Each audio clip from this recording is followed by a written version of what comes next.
കഴിഞ്ഞ തവണ ഒരു ക്ലയന്റ് വന്ന് ചോദിക്കുന്നതായിരുന്നു.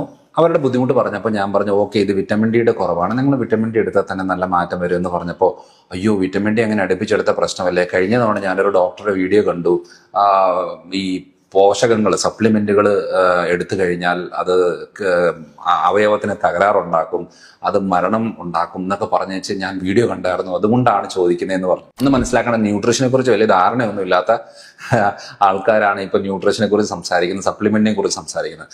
കാലങ്ങളായിട്ട് ഇപ്പം നമ്മൾ ഒരു കാര്യം, അതായത് ഭൂരിഭാഗ സ്ഥലത്ത് ഞാൻ കണ്ടേക്കുന്ന ഒരു കാര്യം, ബി കോംപ്ലക്സ് കൂടുതലെടുത്ത പ്രശ്നമാണോ, വിറ്റമിൻ ഇ കൂടുതലെടുത്ത പ്രശ്നമാണോ, വിറ്റമിൻ ഡി കൂടുതലെടുത്ത പ്രശ്നമാണോ എന്ന രീതിയിലുള്ള പോഷകങ്ങൾ എടുക്കുന്നതിനകത്ത് ഇപ്പോൾ വലിയ ചോദ്യങ്ങളാണ് വരുന്നത്. കാരണം എന്താ വെച്ചാല് ചില വിദഗ്ധന്മാര് പറഞ്ഞ് പേടിപ്പിച്ചിരിക്കുന്നുണ്ട്. കാരണം അങ്ങനെ പറഞ്ഞ് പേടിപ്പിച്ചിട്ട് ഇത് സപ്ലിമെന്റോ പോഷകങ്ങളോ ഒന്നും എടുക്കാതിരുന്നാലല്ലേ അവരുടെ കച്ചവടം നടക്കത്തുള്ളൂ.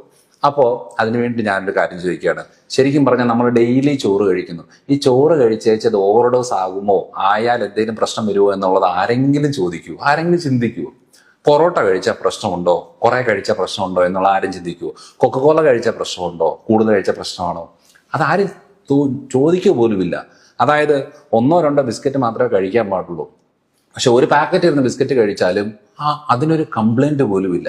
നമ്മൾ ഒരു വിറ്റമിൻ ഡി കഴിക്കണം എന്ന് പറഞ്ഞാൽ, അല്ലെങ്കിൽ വിറ്റമിൻ ഇ കഴിക്കണം എന്ന് പറഞ്ഞാൽ, ബി കോംപ്ലക്സ് കഴിക്കണം എന്ന് പറഞ്ഞാൽ, ഒമേഗ 3 കഴിക്കണം എന്ന് പറഞ്ഞു കഴിഞ്ഞാൽ അന്നേരം 100 കൂട്ടം ചോദ്യങ്ങളാണ്.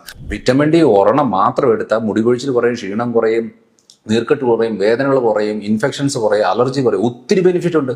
അപ്പൊ ഇത്രയും ബെനിഫിറ്റ് ആയി കഴിഞ്ഞാൽ ആശുപത്രിയിലേക്ക് ആളുകൾ വരുമോ, അവരവരുടെ ചികിത്സകൾ നടക്കുമോ, ബിസിനസ് നടക്കുമോ? നടക്കത്തില്ല.